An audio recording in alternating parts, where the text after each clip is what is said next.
Hello everyone, this is Shannon from That's So Po, and today I'm here to do a review of Signal to Noise by Silvia Moreno-Garcia. I absolutely love Silvia Moreno-Garcia's writing, and this book is just one of my favorites. This is a historical fantasy that is filled with witchcraft and complex characters and relationships, and I thought it was just so good. So let me tell you about it. So first, let me tell you what the story is about.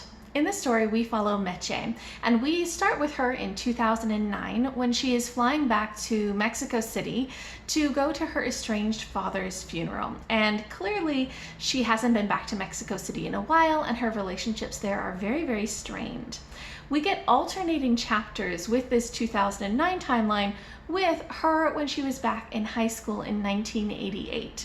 And we learn as the story goes on kind of what happened in the 80s with her and her group of friends when they discovered witchcraft through music, and sort of what happened and how that played out.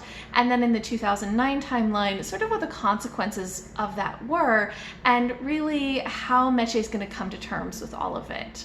Now let me talk about what I love so much about this book, starting with the music Witchcraft. This is such cool world building. So in the 80s, we follow Meche and her friends, and Meche is super into music. Her dad is actually a DJ. She got a lot of her love of music from him and has really kind of eclectic taste. So we get so many references throughout this book to all kinds of different music, both music that was popular in the 80s, but also things that were more classics at that point. That Meche had picked up from her dad.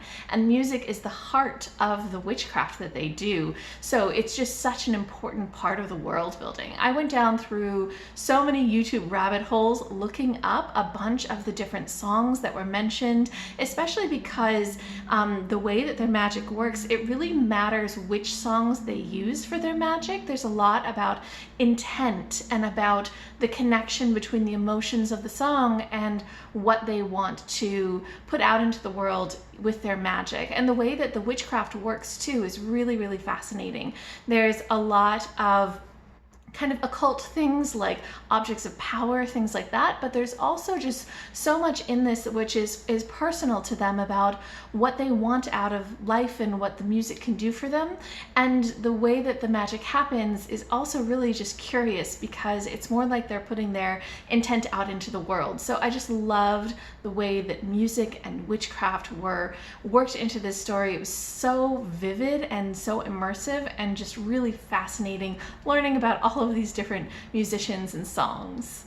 Another thing that I love about this story is Meche herself. So Meche is a very difficult person, and I think that Silvia Moreno-Garcia does amazing, unlikable female protagonists. She does such a good job writing a female character who isn't nice. Meche is not a nice person. She is somebody who is intelligent, she is passionate, she is filled with so much anger, and she's just very stubborn and contentious. She's kind of willing to fight the world, if that makes sense.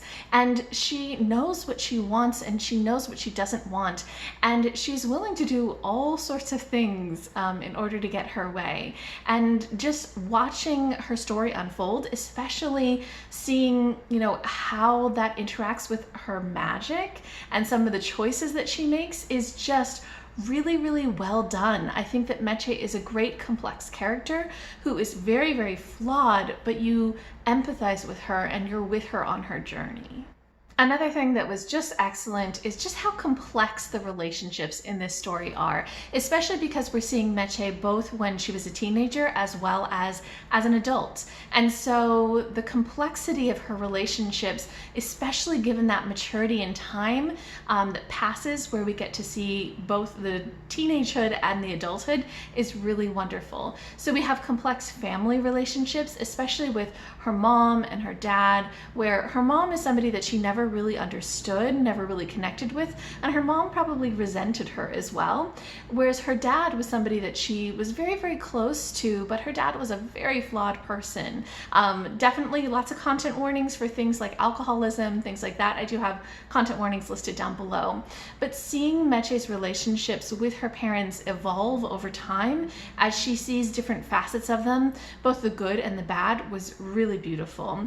And then her friendships as well. So her friend group is a trio of kind of outcasts. She and her friend Sebastian and her friend Daniela form this little coven, this little witchcraft coven, but they are really bullied by everyone at school. They don't fit in, each of them in their own different ways, and their personalities and their relationships, the way that their dynamic works out, especially with Meche being such an overpowering person, like how they handle that and how they deal with that. It's just really complex and really fascinating, and I loved the way that that was explored and how that played out over time. And the last thing I wanted to mention was just how much I loved the dual timeline aspect of this story.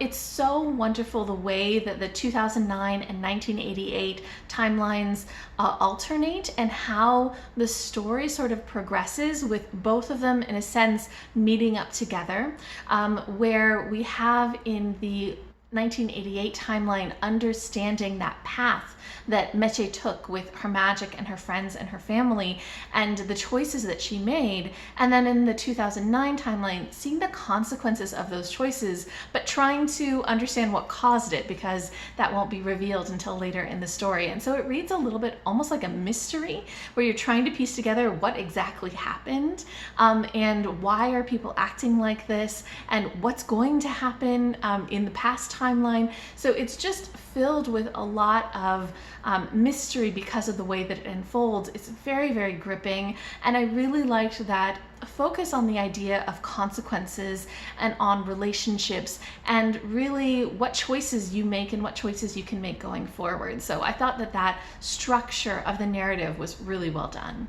Okay, so those are my thoughts on just why I loved Signal to Noise so much. I think this is such an excellent book that is filled with really awesome music and witchcraft and friendship and family and really difficult characters. I just loved the complexity of all of the characters and the relationships. So this was a wonderful book. If you guys have read this, or if you're interested in reading it, or if you've read other Silvia Moreno-Garcia and you're interested in giving this one a try, I do have reviews for quite a few other Silvia Moreno-Garcia books, so I will link those below in case you're interested. But yeah, this was an excellent book, and I'd love to hear anything that you guys want to chat with me about down below.